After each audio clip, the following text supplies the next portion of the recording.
Hai semuanya, kembali lagi nih di channel YouTube aku, Yunita Sari. Nah, di video kali ini kita akan membahas tentang dua angkatan, yaitu angkatan 66 dan juga angkatan 80-an nih. Nah, yang pertama-tama kita mulai dulu dari angkatan 66. Sebelum itu jangan lupa untuk tekan tombol like, subscribe channel YouTube ini, dan juga komen yang membangun ya.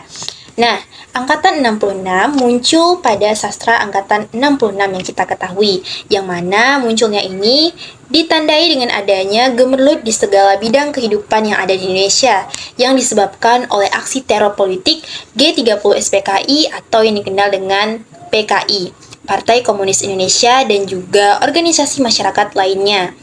Nah, ormas yang bernaungkan di bawahnya angkatan 66 ini mempunyai cita-cita ingin adanya pemurnian pelaksanaan Pancasila dan melaksanakan ide-ide yang terkandung di dalamnya. Sesuai dengan manifestasi kebudayaan, tumbuhnya sastra angkatan 66 ini sejalan dengan tumbuhnya aksi-aksi sosial politik. Nah, awal dari angkatan 66 ini dipelopori oleh KMMI atau KPPI untuk memperjuangkan Tritutura.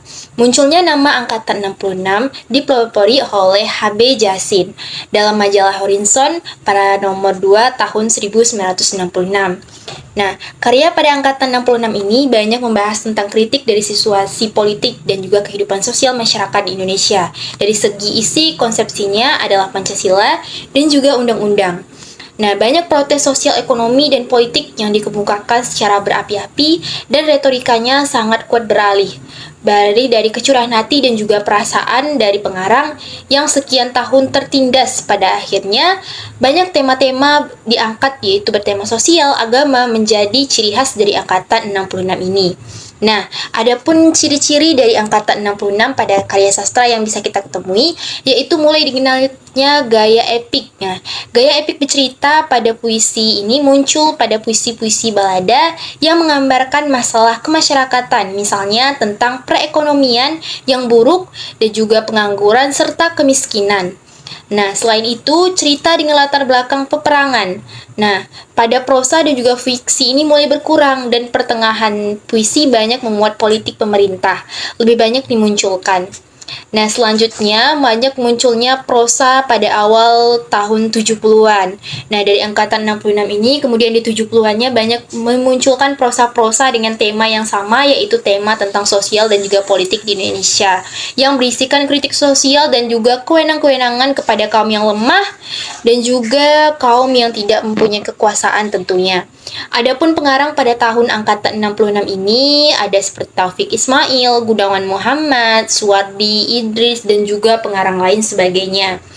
Nah, tentunya untuk kita lebih mengetahui bagaimana tentang perkembangan dari angkatan 66 ini, ada nih puisi yang berjudul Tirani dan juga Benteng, karya dari Taufik Ismail.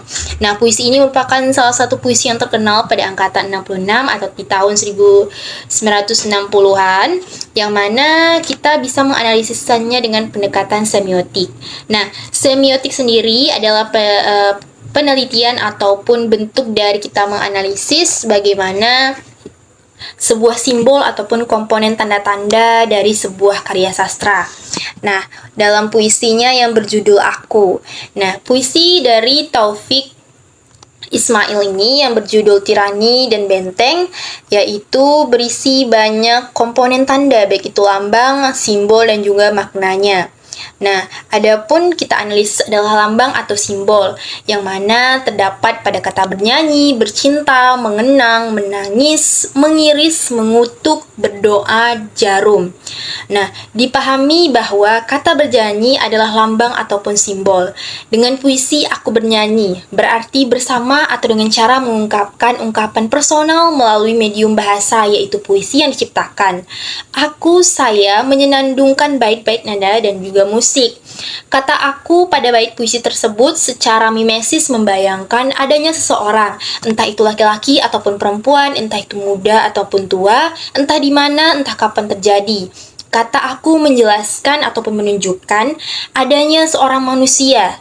Dengan puisi Aku Bercinta merupakan bersama atau dengan cara mengungkapkan personal yang melainkan dengan kata dasar cinta yang berarti suka sekali, sayang sekali, ingin sekali. Mengenang yang berarti membangkitkan kembali ingatan ataupun mengingat-ingat ataupun membayangkannya kembali. Nah, kemudian pada puisi tersebut ada juga kata menangis. Menangis di sini merupakan lambang yang dapatlah ditandai sebagai mencucurkan air mata serta mengeluarkan suara baik itu terseduh-seduh, menjerit dan juga sebagainya. Sebagai ungkapan perasaan sedih. Menangis biasanya dialami oleh orang yang mendapat musibah dan ada pula orang yang menangis karena mendapat sebuah keberuntungan yang tidak terduga dari kejadian yang sebelumnya. Nah, kemudian ada kata mengiris pada puisi tersebut merupakan suatu tindakan kekejaman yang melahirkan luka kemanusiaan yang parah.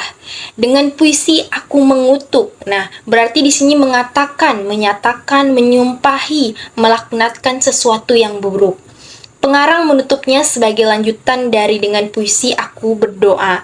Berarti pada puisi tersebut pengarang ini memanjatkan permohonan ataupun harapan kepada Sang Pencipta ataupun Sang Tuhan yang Maha Khalik. Nah, dalam tradisi agama-agama doa dilakukan baik itu sebelum maupun sesudah melakukan hal yang dapat dilihat. Pada kata jarum nih di dalam sebuah puisi tersebut yang berarti jarum ini adalah kawat halus yang ujungnya sangat tajam dan pangkalnya berlubang tempat memasukkan sebuah benang. Nah, itu dia tadi lambang dari sebuah puisi yang diciptakan pada puisi Taufik Ismail. Kemudian ada maknanya. Nah, pada bait pertama dengan puisi Aku Bernyanyi karya Taufik Ismail tersebut berarti lahirnya semangat pengarang menyuguhkan hiburan melalui sebuah puisi, menciptakan sebuah melodi, syair, dan ada yang tentu saja memberikan pengaruh estetik kepada setiap orang yang mendengarnya. Sehingga dengan bernyanyi, pengarang tidak hanya menghibur untuk orang lain, melainkan untuk menyatu dengan penciptanya sekaligus segala manifestasi makhluknya yang paling dekat dengan diri sang aku di dalam kehidupan, yakini manusia tersendiri. Sampai senja umurku nanti mengimplementasi dan juga mengimplikasikan hubungan antara senja dan umur dalam membangun demarkasi pemaknaan. Senja menyiratkan pewaktuan yang berhubungan dengan masa di mana seseorang hidup. Hubungan yang melekat antara senja dan umur sebagai metafora perjalanan hidup yang ditempuh berada pada waktu yang dekat dengan kematian. Sampai dan nanti. Lari tersebut menunjukkan adanya pertemuan pada masa dan waktu tertentu setelah bertemu pada masa yang sudah terjalani. Nah, selanjutnya pada bait kedua, dengan puisi Aku Bercinta karya Taufik Ismail tersebut bermakna adanya keinginan untuk merangkai kehidupan dengan penuh kesungguhan, kerelaan, serta ketulusan untuk saling menyayangi, berbagi, dan menjatuhkan diri ke dalam fase pertemuan yang amat suci. Bercinta terpahami seperti bertemunya dua atau lebih subjek yang berada pada titik kasih sayang yang sama. Berada di ambang ketulusan membangun hubungan yang tidak semata-mata bersifat fisik, melainkan melampaui metafisik kehidupan. Berbatas cakrawala mengindikasikan adanya ujung dari setiap upaya yang dilakukan dalam batas-batas kehidupan. Nah, tentunya di sini hubungan bercinta dan berbatas cakrawala mengimplementasikan bahwa kekuatan apapun yang ada di dalamnya selalu saja dibatasi oleh kehidupan yang akan datang, termasuk di dalamnya kesediaan untuk menyayangi, mencintai, dan berbagi terbatasi tersebut oleh hakikat cinta yang lebih luas dan tidak terjangkau oleh nalar kehidupan. Nah, demikian juga pada bait ketiga bermakna di situ aku mengenang. Nah, di sini mengimplikasikan terjadinya proses ataupun proses menoleh kembali catatan kehidupan yang telah berlalu dan mungkin masih dihadapi. Kegiatan meneropong jejak titik kehidupan untuk mengangkat esensi yang sesungguhnya. Dalam bahasa agama, mengenang sama dengan muhasabah diri, merefleksikan setiap laku, tindakan, dan perangai yang pernah dan akan dilakukan. Nah, dengan gini bisa kita katakan bahwa puisi ini banyak memuat hal-hal yang berkaitan dengan keagamaan agar suatu kesadaran yang muncul bahwa akan ada kehidupan yang tidak mengenal kehancuran dan juga kebinasaan. Kehidupan semacam inilah yang dikenal dengan kehidupan yang abadi, yaitu milik Sang Pencipta, Tuhan. Sementara di bait keempat, kalimat berulang dengan puisi Aku Menangis. Nah, ini dikatakan sebuah ungkapan kesedihan, baru dan sedih dengan medium puisi sebagai alat pengungkapannya. Jika dihubungkan dengan jarum, waktu itu bila kejam mengiris, maka dapatlah diurai bahwa dalam hubungan jarum dan mengiris adalah dua hal yang tidak berbanding berdasarkan fungsinya. Jarum berfungsi untuk menusuk, sementara irisan biasanya tersifati dari belati. Kedua kata ini merupakan metafora ataupun majas metafora untuk mengungkap sebuah kenyataan bahwa perjalanan waktu telah menyiksakan realitas yang menyedihkan. Karena darinya lahir luka yang teramat perih dan juga pedih. Jarum dan kejam saja dapatlah dibingkai menjadi semacam sebuah tusukan yang menebar luka oleh suatu perilaku yang meniadakan sisi-sisi manusia dan melakukan dehumanisasi yang menusuk. Keterhubungan kedua penggalang kalimat pada bait ini mengimplikasikan terjadinya tindakan kekejaman yang melahirkan luka kemanusiaan yang parah, dan dengan ungkapan personal seorang pengaranglah realitas tersebut diungkap dan dipresentasikan. Nah, aku mengutuk pada bait kelima melambangkan tata cara menghujat suatu perbuatan. Pernyataan ini mengandung makna bahwa menyeret sebuah perilaku ke dalam terminologi yang sesat, kufur, dan juga biadab. Seseorang yang mengutuk orang lain dalam pranata kehidupan kita tercipta dari sesuatu yang tidak biasa lagi, diberi permaafan, dan baginya hanyalah keadaan yang paling buruk dari yang seharusnya dilakukan. Nafas zaman yang busuk memungkinkan pembacaan bahwa potret suatu masa yang bergerak menjadi bingkai yang mengundang aroma yang tidak sedap. Ternodai oleh pelaku, cara pandang, dan tradisi-tradisi yang mengandung kebobrokan dan juga asusila. Hubungan nafas dan busuk jika dipertautkan mendapat pemaknaan bahwa sesuatu itu membawa bau yang tidak baik bagi penciuman manusia. Aku mengutuk dan nafas zaman yang busuk implementasikan ataupun bermakna respon keras berupa pengencaman seseorang terhadap realitas kehidupan yang bergerak pada ambang kebobrokan, sadisme, bahkan fatalisme moral, dan terjadi disfungsi nilai dari wajah zaman sebagai perjalanan peradaban manusia. Puisi dengan sendirinya hendak mengungkapkan fakta-fakta itu dengan lantang dan tetap bersikap jujur meskipun kelihatannya naif.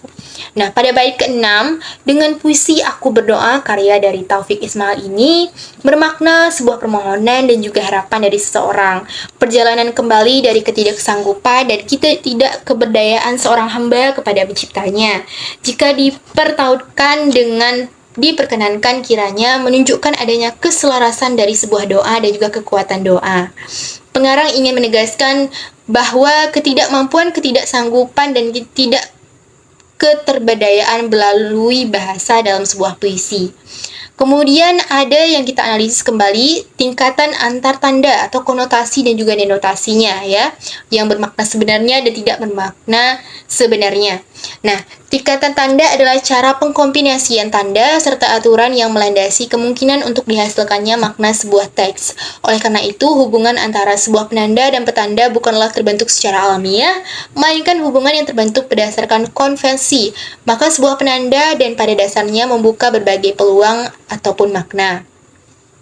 Nah, Roland Barthes mengembangkan dua tingkatan pertandaan yang memungkinkan untuk menghasilkan makna yang juga bertingkat-tingkat, yaitu tingkat denotasi dan juga konotasi. Denotasi adalah tingkat pertandaan yang menjelaskan hubungan antara penanda dan petanda atau antara tanda dan rujukannya pada realitas yang menghasilkan makna eksplisit, langsung, dan juga pasti. Makna denotasi dalam hal ini adalah makna pada apa yang tampak ataupun pada apa yang dilihat sebenarnya. Misalnya, foto wajah berarti foto wajah yang sesungguhnya. Denotasi adalah tanda yang penandanya mempunyai tingkat konvensi atau kesepakatan yang tinggi. Nah, kemudian ada konotasi. Konotasi ini adalah tingkat pertandaan yang menjelaskan hubungan antara penanda dan juga petanda yang di dalamnya beroperasi makna yang eksplisit, tidak langsung, dan juga tidak pasti nih teman-teman. Artinya terbuka dalam berbagai kemungkinan, ada yang tidak mungkin. Menciptakan makna lapis kedua yang terbentuk ketika penanda dikaitkan dengan berbagai aspek psikologis seperti perasaan, emosi, dan juga keyakinan. Misalnya tanda bunga mengkonotasikan kasih sayang atau tanda tengkorak yang mengkonotasikan tanda bahaya. Konotasi dapat menghasilkan makna lapis kedua yang bersifat implisit, tersembunyi, yang disebut makna konotatif. Nah, Kata bernyanyi merupakan denotasi yang berarti bersama atau dengan cara mengungkapkan ungkapan personal melalui medium bahasa, yaitu puisi. Aku, saya, ego menyenandungkan bait-bait nada dan juga musik. Kata bercinta merupakan denotasi yang berarti memendam perasaan cinta dalam dirinya. Kata mengenang merupakan denotasi yang berarti membangkitkan kembali ingatan, mengingat-ingat ataupun membayangkan lagi. Kata menangis merupakan denotasi yang bermakna mencucurkan air mata serta mengeluarkan suara menangis, baik itu terseduh, menjerit, dan juga sebagainya, sebagai ungkapan ataupun ujaran perasaan sedih dari seseorang. Kata mengiris merupakan denotasi yang bermakna sebagai memotong ataupun mengerat tanpa balas kasihan atau sadis gitu ya. Kata mengutuk merupakan juga denotasi yang berarti mengatakan, menyatakan, menyumpahi atau melaknatkan sesuatu yang buruk. Kemudian ada kata berdoa, merupakan denotasi yang berarti mengucapkan atau memanjatkan permohonan dan juga harapan kepada Tuhan. Nah, tingkatan tanda konotasi terdapat pada kata-kata cakrawala merupakan konotasi yang artinya lengkungan langit, dan kata senja yang merupakan konotasi yang artinya matahari yang akan tenggelam. Nah, selanjutnya yang akan kita analisa adalah relasi antar tanda dari puisi Taufik Ismail tersebut ya. Di sini selain kombinasi tanda, analisis semiotika juga berupaya mengungkap interaksi di antara tanda-tanda tersebut. Meskipun bentuk interaksi di antara tanda-tanda sangat terbuka luas, tetapi ada dua bentuk interaksi utama yang dikenal, yaitu metafora. Ya, metafora adalah sebuah model interaksi tanda yang di dalamnya sebuah tanda dari sebuah sistem. Misalnya penggunaan metafora kepala batu untuk menjelaskan seseorang yang tidak mau diubah pikirannya. Metafora sendiri merupakan sebuah kecenderungan yang banyak digunakan di dalam berbagai puisi sebagai karya sastra. Baik itu karya sastra apapun ya teman-teman. Nah, metafora dalam puisi aku yaitu keabadian yang akan datang bermakna kehidupan yang terjadi di masa yang akan dilewati. Nah, jarum waktu bila kejam mengiris merupakan metafora yang memberikan penyifatan terhadap sesuatu. Kata jarum berarti kawat halus yang ujungnya tajam dan pangkalnya berlubang tepat memasukkan benang. Dan kata waktu merupakan seluruh rangkaian saat ketika proses, saat yang tertentu untuk melakukan sesuatu, atau dapat juga berarti kesempatan, tempo, dan juga peluang. Jarum waktu merupakan metafora yang mengandaikan adanya keadaan dan kesempatan yang menusuk sangat kejam, tajam, ataupun sadis ya. Nah, itu dia tadi adalah penganalisisan contoh karya sastra pada angkatan 66 dari karya puisi sastrawan Taufik Ismail. Selanjutnya kita masuk ke angkatan tahun 80-an nih teman-teman. Nah, karya sastra Indonesia pada kurun waktu setelah tahun 1980-an ditandai dengan banyaknya roman percintaan dengan sastrawan wanita yang menonjol pada masa tersebut yaitu Marga T. Nah, karya sastra Indonesia pada masa angkatan ini tersebar luas di berbagai majalah dan juga penerbitan umum di seluruh Republik Indonesia. Beberapa sastrawan yang dapat mewakili angkatan dekade ataupun angkatan dari tahun 1980-an ini yaitu ada Remy Shalido, Yudhistira Ardinugraha, Nurcha Mahendra, Seno Gumiro Aji Dharma, Pipit Senja, Kurnawan Junaidi, Ahmad Fahrawi, Miki Hidayat, Arifin Nur Hapsi, Thomas Effendi Tarsyad, Nur Aini Cahya Khairani, dan Tajuddin Nurgani. Nah, NH Dini atau Nur Hayati Dini adalah sastrawan wanita Indonesia yang menonjol pada dekade 1980-an dengan beberapa karyanya antara lain yaitu Pada Sebuah Kapal, Namaku Hiroko, Labarka, Pertemuan Dua Hati, dan Hati yang Damai. Salah satu ciri khas yang menonjol pada novel-novel yang ditulisnya adalah kuatnya pengaruh dari budaya barat, di mana tokoh utama biasanya mempunyai konflik dengan pemikiran orang-orang timur. Selanjutnya ada Mirawe dan Marga T adalah dua sastrawan wanita Indonesia yang menonjol dengan fiksi romantis yang menjadi ciri-ciri novel mereka. Pada umumnya tokoh utama dalam novel mereka adalah wanita, bertolak belakang dengan novel-novel balai pustaka yang masih dipengaruhi oleh sastra Eropa pada abad ke-19, di mana tokoh utama itu selalu dimatikan untuk menonjolkan rasa romantisme dan idealisme. Karya-karya pada era 1980-an biasanya selalu mengalahkan peran antagonisnya. Namun tidak boleh dilupakan pada era 1980-an ini juga tumbuh sastra yang beralihan pop atau beraliran pop ya, yaitu lahirnya sejumlah novel populer yang dipelopori oleh Hilman Hariwijaya dengan serial Lupusnya. Justru dari kemasan yang ngepop inilah diyakini tumbuh generasi gemar baca yang kemudian tertarik membaca karya-karya yang lebih berat. Nah, itu dia tadi angkatan dan juga penjelasan dari angkatan tahun 66 dengan tahun 1980-an. Semoga teman-teman bisa mengidentifikasi karya-karya yang lebih pada angkatan tersebut dan juga memahami bagaimana perkembangan dari munculnya angkatan di tahun 1960-an dan juga di angkatan 1980-an. Terima kasih sudah menonton. Jangan lupa untuk tinggalkan like, komen, dan juga subscribe ya. Bye!